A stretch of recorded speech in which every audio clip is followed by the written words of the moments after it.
नमस्कार, आप देख रहे हैं आज तक। मैं हूं आपके साथ नवजोत रंधावा। दिल्ली की लौटी सांस, ऐसा इसलिए कहा जा रहा है क्योंकि आंकड़े धीरे धीरे कम होते जा रहे हैं। वैसे आंकड़े देश के कई राज्यों में कम हो रहे हैं। अगर हम दक्षिण को छोड़ दें, कहां कहां किस तरह का हाल है और किस तरीके से अनलॉक की प्रक्रिया शुरू होगी, इसी पर हम अपने इस खास बुलेटिन में चर्चा करेंगे, बात करेंगे। लेकिन उससे पहले जरा आंकड़ों के हवाले से देख लीजिए हाल क्या है पूरे हिंदुस्तान में पिछले 24 घंटे का कोरोना का। दिल्ली की बात करें तो 1141 मरीज, 139 लोगों ने अपनी जान गंवाई है। इसी के साथ मुंबई की बात करेंगे तो 929 मामले मुंबई में सामने आए हैं। और इसके साथ साथ कोरोना संक्रमण के पिछले 24 घंटे के आंकड़े लगातार आपको दिखा रही है। दूसरी लहर में पहली बार ऐसा हुआ है जब मामले कम होते जा रहे हैं और इसीलिए यह कहा जा रहा है कि क्योंकि मामले कम हो रहे हैं इसलिए अनलॉक की तरफ देश बढ़ सकता है। दिल्ली और मुंबई दो जगहों के मामले हम आपको दिखा रहे हैं। एक्टिव केसेस की बात करें तो अभी भी दिल्ली में 14,581 है और ऐसी मुंबई में 27,900 के पार है। लेकिन इस बीच महाराष्ट्र का जिक्र करना बहुत जरूरी है क्योंकि खासतौर पर अगर महाराष्ट्र की बात करें, दूसरी लहर में सबसे ज्यादा प्रभावित दिल्ली और महाराष्ट्र हुए थे। हालात क्या है? नए मरीज फिलहाल 20,940, 740 हैं। मौत का आंकड़ा 424 तक पहुंचा है। इस बीच एक्टिव मामलों की संख्या 2,88,000 के पार है। यूपी का जिक्र करते हैं क्योंकि यहां पर भी मुख्यमंत्री योगी आदित्यनाथ चर्चाएं कर रहे हैं कि किस तरीके से अनलॉक यूपी में किया जाए। 24,002 मामले उत्तर प्रदेश में, तो कम हो रहे मामले और इसी को लेकर यह कहा जा रहा है कि अब धीरे धीरे अनलॉक की प्रक्रिया शुरू होगी। कहां कहां किस तरह की तैयारी है, देखिए इस रिपोर्ट में।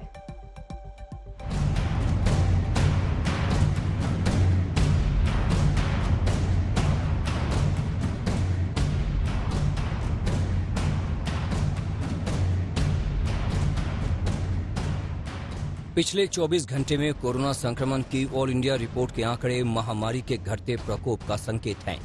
जिन राज्यों में कोरोना की दूसरी लहर के दौरान संक्रमण की सुनामी आई, अब उन राज्यों में राहत की खबर आई है। हम आपको देश के अलग अलग राज्यों का कोरोना ग्राफ दिखाते हैं, यानी पिछले 24 घंटे में कितने मामले सामने आए। सबसे पहले महाराष्ट्र की बात करते हैं। महाराष्ट्र में पिछले 24 घंटे में 20,740 नए मामले सामने आए। 424 मरीजों की मृत्यु हुई, 31,671 ठीक हुए। दूसरी लहर में पहली बार मुंबई में 1,000 से कम नए केस सामने आए। मुंबई में 929 नए केस और 30 की मृत्यु हुई। महाराष्ट्र में कोरोना आउट ऑफ कंट्रोल था, लेकिन अब धीरे धीरे महामारी की मार कम हुई है। ठीक ऐसे ही दिल्ली वालों के लिए अच्छी खबर है। शुक्रवार को दिल्ली में पिछले 24 घंटे में 1,141 नए मामले सामने आए। 139 मरीजों की मृत्यु हुई, 2,799 मरीज ठीक हुए। दिल्ली में अनलॉक की प्रक्रिया बहुत जल्द शुरू होने वाली है। वहीं उत्तर प्रदेश में कोरोना की दूसरी लहर थमती हुई नजर आ रही है। पिछले 24 घंटे में उत्तर प्रदेश में 2,402 नए मामले सामने आए। 159 मरीजों की मृत्यु हुई, 3,58,407 कोविड टेस्ट हुए। राजस्थान से भी राहत की खबर आई है। लगातार कोरोना के मामलों में कमी आ रही है। पिछले 24 घंटों में राजस्थान में 2,648 मामले सामने आए हैं। 78 मरीजों की मौत हुई है। दक्षिण भारत में भी कोरोना का ग्राफ नीचे जा रहा है। पिछले 24 घंटों में कई राज्यों में मामले तेजी से कम हो रहे हैं। आंध्र प्रदेश में 14,429 नए केस सामने आए। 103 मरीजों की मृत्यु हुई। वहीं केरल में भी कोरोना के नए केसेस में धीरे धीरे कमी आ रही है। पिछले 24 घंटे में 22,318 नए केस सामने आए। 194 मरीजों की मृत्यु हुई, जबकि 26,270 ठीक हुए। अब तक महामारी के डराने वाले आंकड़े देश के सामने आ रहे थे, लेकिन अब इन आंकड़ों को देखकर ये कहा जा सकता है कि दूसरी लहर का प्रकोप कमजोर पड़ रहा है। लेकिन अभी भी हमें सावधान रहने की जरूरत है, क्योंकि जरा सी लापरवाही एक बार फिर कोरोना के वायरस को वॉर करने का मौका दे सकता है। ब्यूरो रिपोर्ट, आज तक। दिल्ली वालों ने कोरोना की दूसरी लहर का सबसे ज्यादा कहर देखा है, लेकिन दिल्ली में मामले घट रहे हैं। 1100 नए मामले सामने आए हैं और इसीलिए सोमवार से अनलॉक का दौर शुरू हो जाएगा।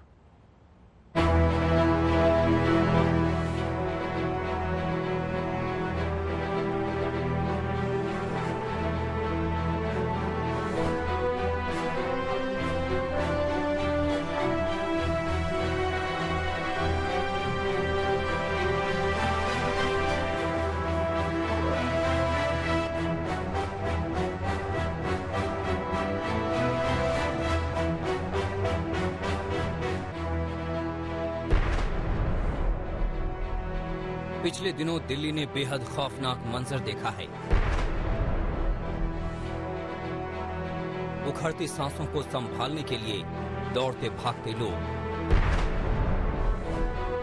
ऑक्सीजन के लिए दिल्ली में भटकते लोग, अस्पतालों की चौखटों पर ठोकरें खाते हुए लोग, आंसू मातम गम के समंदर में डूबे हुए लोग। हर कोई यही दुआ करेगा कि ऊपर वाला ऐसा मंजर फिर कभी न दिखाए।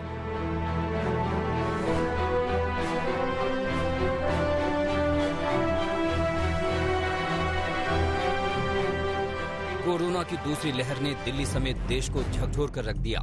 किसी ने अपनों को खोया तो किसी का दोस्त नहीं रहा, किसी का रिश्तेदार नहीं रहा। कोरोना का भयंकर तांडव दिल्ली ने अपनी आंखों से देखा है। कोरोना की दूसरी लहर ने जाने कितने घरों को उजाड़ दिया। दिल्ली को बंद कर दिया गया, लॉकडाउन लगा दिया गया। जी हां, 20 अप्रैल से दिल्ली में लॉकडाउन आरंभ हुआ और किसी तरह से कोरोना कंट्रोल में आना शुरू हुआ। अब 42 दिनों बाद दिल्ली अनलॉक हो रही है। कोरोना के जख्मों को भुलाकर आगे बढ़ने की तैयारी हो रही है। जी हां, 31 मई से लॉकडाउन में ढील दी जा रही है। और लगभग 1100 के करीब केस आए हैं और धीरे धीरे रोज केस कम हो रहे हैं, संक्रमण दर भी कम हो रही है। तो ये समय है अब धीरे धीरे अनलॉकिंग करने का। सोमवार को सुबह 5 बजे तक ये वाला लॉकडाउन है। आज एलजी साहब की अध्यक्षता में डीडीएमए की मीटिंग हुई, दिल्ली डिजास्टर मैनेजमेंट अथॉरिटी की, और उसमें कुछ निर्णय लिए गए हैं लॉकडाउन खोलने के लिए। तो सबसे पहली चीज तो ये कि अब धीरे धीरे लॉकडाउन खोलने की प्रक्रिया चालू कर रहे हैं। हम आपको बता दें कि दिल्ली में 20 अप्रैल से लॉकडाउन लगा था और 22 अप्रैल को दिल्ली में कोरोना पॉजिटिविटी रेट 36% पहुंच गया था, जो अब 28 मई को गिरकर 1.5% पर आ गया है। और कम होते पॉजिटिविटी रेट के चलते ही दिल्ली को धीरे धीरे चरणबद्ध अनलॉक करने का फैसला लिया गया है। हम आपको बता दें कि पहले चरण में जिसको पहले छूट दी गई है उसमें कंस्ट्रक्शन और फैक्ट्री को खोला जाएगा, यानी पहले सप्ताह में बाजार आदि अभी नहीं खोला जाएगा। बड़ी मेहनत से, बड़ी मुश्किल से कोरोना काबू में आया है अभी, लेकिन पूरी लड़ाई जीती नहीं है। खोलने में सबसे पहले अपने को उन लोगों का ख्याल रखना है जो समाज का सबसे गरीब तबका है। मजदूर हैं, दिहाड़ी मजदूर हैं, प्रवासी मजदूर हैं। ऐसे मजदूर सबसे ज्यादा अपने को कंस्ट्रक्शन एक्टिविटीज में और फैक्ट्रियों में काम करने वाले मिलते हैं। मीटिंग में यह तय किया गया कि इन 2 गतिविधियों को सोमवार को सुबह से खोला जाएगा। जब 5 बजे ये वाला लॉकडाउन खत्म होगा तो अगले 1 हफ्ते के लिए इन 2 गतिविधियों को खोला जा रहा है। अब हफ्ता दर हफ्ता हम जनता के सुझावों के आधार के ऊपर और एक्सपर्ट्स की ओपिनियन के आधार पर इसी तरह से धीरे धीरे लॉकडाउन खोलने की प्रक्रिया जारी रखेंगे। दिल्ली ने जिस तरह से कोरोना का काल देखा है, ऐसे में अभी बेहद एहतियात बरतने की जरूरत है और इसी को ध्यान में रखते हुए दिल्ली को सिलसिलेवार अनलॉक किया जा रहा है। सीएम केजरीवाल ने यह भी कह दिया कि अगर लोगों ने कोताही की और कोरोना के केस बढ़े तो लॉकडाउन फिर से लगाना पड़ेगा। धीरे धीरे लॉकडाउन खोलने की प्रक्रिया जारी रखेंगे, बशर्ते कोरोना फिर से बढ़ने ना लगे। अगर बीच में ऐसा लगता है कि कोरोना बढ़ने लग गया तो फिर हमें एक्टिविटीज खोलने की प्रक्रिया को भी रोकना पड़ेगा। कि सारे मिलके अगर कोविड की एहतियात बरतेंगे तभी दिल्ली के अंदर 2 और इकोनॉमिक एक्टिविटीज लॉकडाउन खुलना चालू होगा। अगर कोरोना फिर से बढ़ने लग गया, हमारे पास कोई चारा नहीं बचेगा फिर से लॉकडाउन लगाने के लिए। हम नहीं चाहते लॉकडाउन लगाना, हम लॉकडाउन के पक्ष में बिल्कुल नहीं है और आप भी नहीं चाहते। लॉकडाउन कोई अच्छी चीज नहीं है, मजबूरी में लगाना पड़ता है। और एक चीज कि जब तक जरूरत नहीं पड़े घर से बाहर ना निकले। केजरीवाल कहते हैं कि अनलॉक इसलिए जरूरी है कि कहीं ऐसा न हो कि लोग कोरोना से तो बच जाएं लेकिन भूखमरी से मर जाएं। हमें बैलेंस बनाकर चलना है। हम आपको ये भी बता दें कि 5वीं बार दिल्ली में लॉकडाउन को 1 सप्ताह के लिए 31 मई तक बढ़ा दिया गया था। अब 31 मई से दिल्ली धीरे धीरे खुलेगी और कोरोना से खुलकर लड़ेगी। सुशांत मेहरा के साथ पंकज जैन, दिल्ली आज तक। उत्तर प्रदेश में भी कोरोना ने पूरी ताकत दिखा दी। सूबा रोता रह गया, लेकिन अब वायरस खामोश पड़ रहा है। तो उम्मीद ये जताई जा रही है कि 31 मई से यूपी में भी अनलॉक की प्रक्रिया शुरू हो सकती है।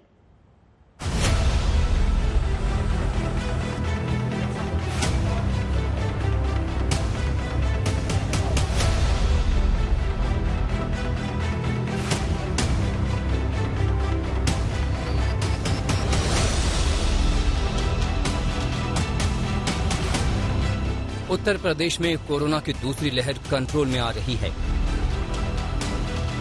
मुख्यमंत्री योगी की सख्त मॉनिटरिंग, जमीनी दौरे और 3T फॉर्मूले के कारण नए केस की संख्या में काफी कमी आई है। यूपी में कोरोना के लगातार टेस्ट बढ़ाए जा रहे हैं। बीते 8 अप्रैल से नाइट कर्फ्यू और उसके बाद 7 बार बढ़ाए गए लॉकडाउन का असर अब दिखने लगा है। अगले साल की शुरुआत में यूपी में चुनाव हैं। उससे पहले योगी सरकार सुपर एक्शन में है। कोशिश पब्लिक में ये मैसेज देने की है कि हम कोरोना काल में आपके साथ खड़े रहे। जिनके अपनों की मौत हुई या फिर उन्हें इलाज में बहुत परेशानी हुई, उनका गुस्सा स्वाभाविक है। लेकिन सीएम योगी आदित्यनाथ का दावा है कि कोरोना अब कंट्रोल में है। वो खुद राज्य के तूफानी दौरे पर हैं।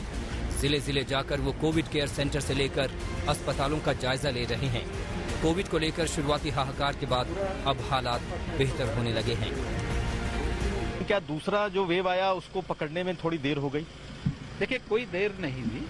हर चीज को समय के अनुरूप चलाने का प्रयास हो रहा था। लेकिन आप इस बात को मानते हैं कि फर्स्ट वेव की तुलना में सेकंड वेव में संक्रमण कई गुना ज्यादा था, 30 से 50 गुना अधिक था। और अचानक ये सारी चीजें हुई, लेकिन आज आप देख रहे होंगे सारी चीजें अपने सामान्य स्थिति में आ रही हैं। नए आंकड़ों के मुताबिक यूपी के 2 जिलों में कोई केस नहीं है। 16 जिलों में सिंगल डिजिट में केस हैं। वहीं 53 जिलों में डबल डिजिट में केस हैं और सिर्फ 4 जिलों में सैकड़ा में केस हैं। यूपी के सीएम योगी आदित्यनाथ राज्य में तूफानी दौरों के बीच कोरोना का कंट्रोल करने का दावा ठोक रहे हैं। हम आपको बता दें कि बीते 20 दिनों के भीतर सीएम ने प्रदेश के सभी 18 प्रशासनिक मंडलों और 40 से अधिक जिलों का दौरा किया है। इन जिलों में सैफई और अलीगढ़ जैसे जिले भी शामिल हैं, जिन्हें बीजेपी के विरोधियों का गढ़ कहा जाता है। कोरोना के दौर में विपक्ष आपको छोड़ नहीं रहा, बख्श नहीं रहा और लगातार हमले भी जारी। हमारा काम विपत्ति और आपदा के समय में जनता की सेवा हमारी प्राथमिकता है। जो लोग आपदा के समय में राजनीति करके देश की लड़ाई को कमजोर कर रहे हैं, ये वास्तव में मानवता के खिलाफ अपराध कर रहे हैं।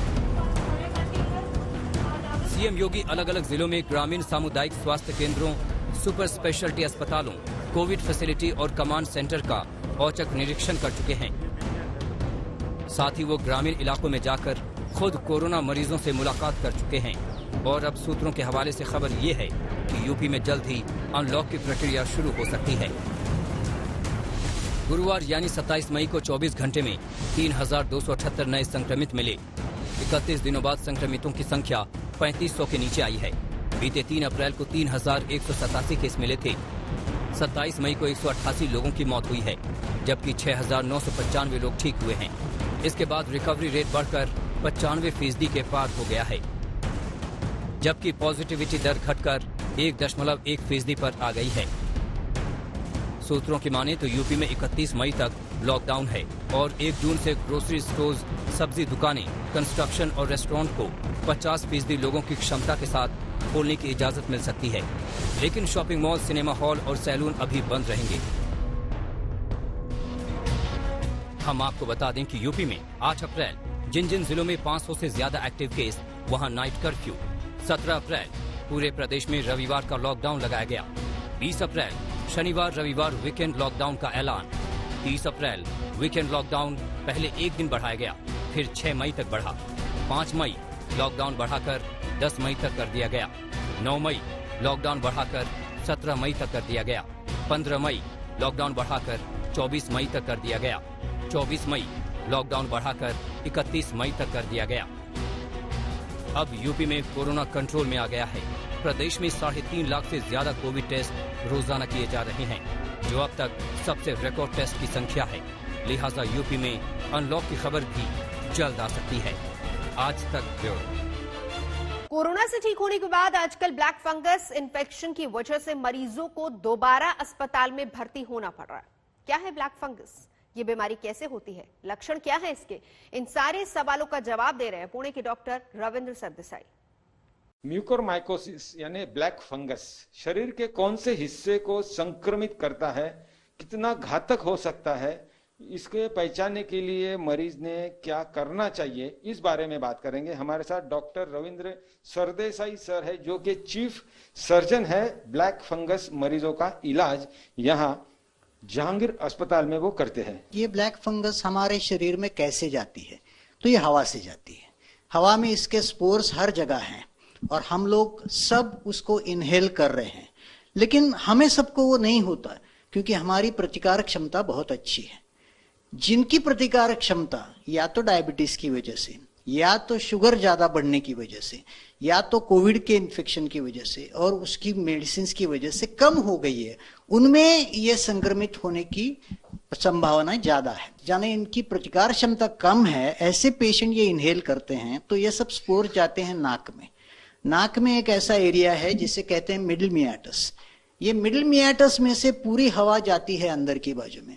सो जो भी स्पोर्स हवा में से जाते हैं ये मिडिल मियाटस में जाके ठहरते हैं। That is the entry area of mucormycosis या ब्लैक फंगस। कहा जो जाता है कि वेंटिलेटर से भी संक्रमण हो सकता है, तो जो वेंटिलेटर्स के जो यूटेंसिल्स या जो ऑक्सीजन के चेम्बर्स होते हैं या पाइप्स होते हैं, उन्हें साफ नहीं रखने से भी ये इसका प्रादुर्भाव बढ़ता है। ये पॉसिबिलिटी है। इसके ऊपर अभी काफी विवाद हो रहा है क्योंकि ऑक्सीजन जो जाता है वो ऑक्सीजन जाते टाइम उसको ह्यूमिडिफाई करने के लिए जो ह्यूमिडिफायर यूज किया जाता है, जिसमें स्टेराइल वाटर रहना चाहिए, उसमें कभी कभी अगर अनस्टेराइल या टैप वाटर डाला गया तो ऐसे हो सकता है क्या? इसके ऊपर अभी विवाद चल रहा है। डेफिनेटली मालूम नहीं है, लेकिन cleanliness of these pipes is very important. ये तो सबके लिए है। अब ये जब ब्लैक फंगस अंदर जाती है नाक में तो इसके अर्ली सिम्टम्स क्या हैं ये समझना बहुत जरूरी है। तो इसमें पहले नाक के सिम्टम्स हैं, जिसमें नाक बंद होना, नाक से ब्लैक क्रस्ट आना, थोड़ा सा खून आना, नाक के आजू बाजू के साइनस एरिया में नमनेस यानी बधिरता आना या उसमें पेन होना। इस तरीके यहाँ से आंख की तरफ जाए तो आंख में लाल होना, आंख से दिखने में कमती होना, डबल दिखना, आंख का स्वेलिंग बढ़ जाना और धीरे धीरे आंख की विजन जाना। और जब वो नीचे दांत की तरफ जाएगा तो दांतों में पेन होना, दांत लूज हो जाना, कभी कभी गिरना भी। ये सब इसके लक्षण हैं, पहले वाले लक्षण। कि ये लक्षण आप अगर याद रखेंगे, अगर ऐसा कुछ हुआ तो आपको डेफिनेटली तुरंत ईएनटी डॉक्टर के पास जाना है, जो नाक के अंदर देख सकता है एक एंडोस्कोप की जरिए। और फिर उसको अगर वो एरिया में काला एरिया है कि नहीं, ब्लैक फंगस है कि नहीं, ये दिख जाता है और उससे डायग्नोसिस हो सकता है। यहाँ पे जो नेजल ये जो है साइड सेक्शन, इसके अंदर दांत भी दिखाई दे रहे हैं, यहाँ पर कहाँ कहाँ असर होता है ब्लैक फंगस? तो ये जो एरिया है ये सेप्टम का एरिया है। इसके बाजू में जो वॉल रहती है जिसे लैटरल वॉल कहते हैं, उसके ऊपर ये इन्फेक्शन जाता है। और ये इन्फेक्शन इस तरह से होता है कि इसे कहते हैं एंजियो इन्वोसिव। तो ये ब्लड वेसल्स को खा जाता है और जो भी ब्लड वेसल्स जैसे जाते हैं, हर एक ब्लड वेसल के साथ वो या तो दांत में जा सकता है या तो आंख में जा सकता है। और जैसे जैसे इन्फेक्शन ज्यादा प्रभावी होता जाता है और अगर उस पेशेंट की प्रतिकार शक्ति बहुत ही कम है तो ये फैलेगा जोर से और वो पूरा वो अपर जॉ डिस्ट्रॉय कर देगा। आंख कभी निकालनी पड़ेगी और कभी कभी उसके जरिए वो अंदर ब्रेन में जाएगा, जिससे जानलेवा बीमारी हो सकती है। ये गाइडलाइन क्या दोगे आप जो कोविड के मरीज है? जैसे आपने कहा कि पहले जो सिम्टम्स दिखाई देते हैं उसके बाद या पहले सिम्टम्स दिखने के जो चिन्ह है लक्षण जो है, जैसे आपने कहा कि आंख, नाक, वहां पे दर्द होना, लाल होना, इसके अलावा भी कुछ है कि जो कोविड के मरीज होने ठीक होने के बाद? सबसे कॉमन है कोविड के मरीजों को, कोविड के मरीजों में डायबिटिक्स की प्रमाण बहुत ज्यादा है और उनको स्टेरॉइड्स भी दे जाते हैं। तो जो कॉमन डिनोमिनेटर इसमें से निकला है वो ये है कि इन लोगों की, मोस्ट ऑफ द पेशेंट्स, ज्यादातर पेशेंट्स की शुगर बहुत ज्यादा होती है। तो इसका प्रतिबंध करने के लिए उपाय हर एक कोविड मरीज को मैं बताऊंगा कि आपकी शुगर मॉनिटर कीजिए, HbA1c नाम की टेस्ट करिए, जिससे 3 महीने की एवरेज शुगर मिलेगी और इसके जरिए ये शुगर अगर ज्यादा है तो आप ऐसे हैं कि जिनको ये तकलीफ हो सकेगी। फिर आप ये सब जो अर्ली सिम्टम्स हैं उसके लिए सतर्क रहिए। अगर वो अर्ली सिम्टम्स आप में दिखाई दिए तो तुरंत ENT सर्जन के पास जाइए, नेजल एंडोस्कोपी, बायोप्सी कराइए, जरूरत पड़ी तो MRI कराइए, जरूरत पड़ी तो आंख के डॉक्टर और दांत के डॉक्टर को दिखाइए, और अगर जरूरत पड़े तो ऑपरेशन और मेडिकल ट्रीटमेंट ये सब अपनाइए जितना जल्दी हो सके उतना। अगर आप जल्दी करेंगे तो आपको ये डिसीज काबू में कर सकेंगे। अगर लेट हो गए, आपने उसके ऊपर ध्यान नहीं दिया, सोचा नहीं इस जानलेवा बीमारी के बारे में, तो ऐसा भी हो सकता है कि by the time you get diagnosed the time to save your life is gone. यहाँ पर आपने सुना कि कोविड के मरीजों को ब्लैक फंगस, इस बीमारी का संक्रमण हो रहा है। इसकी एक वजह जो बताई जा रही है कि स्टेरॉइड्स का बहुत ज्यादा इस्तेमाल।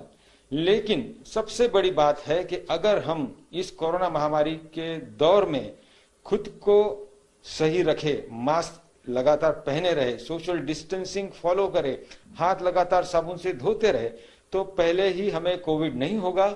अगर कोरोना नहीं हुआ तो फिर ब्लैक फंगस होने का जो चांस है वो भी कम हो जाता है। कैमरामैन गोपाल हरने के साथ पंकज खेलकर, पुणे, आज तक।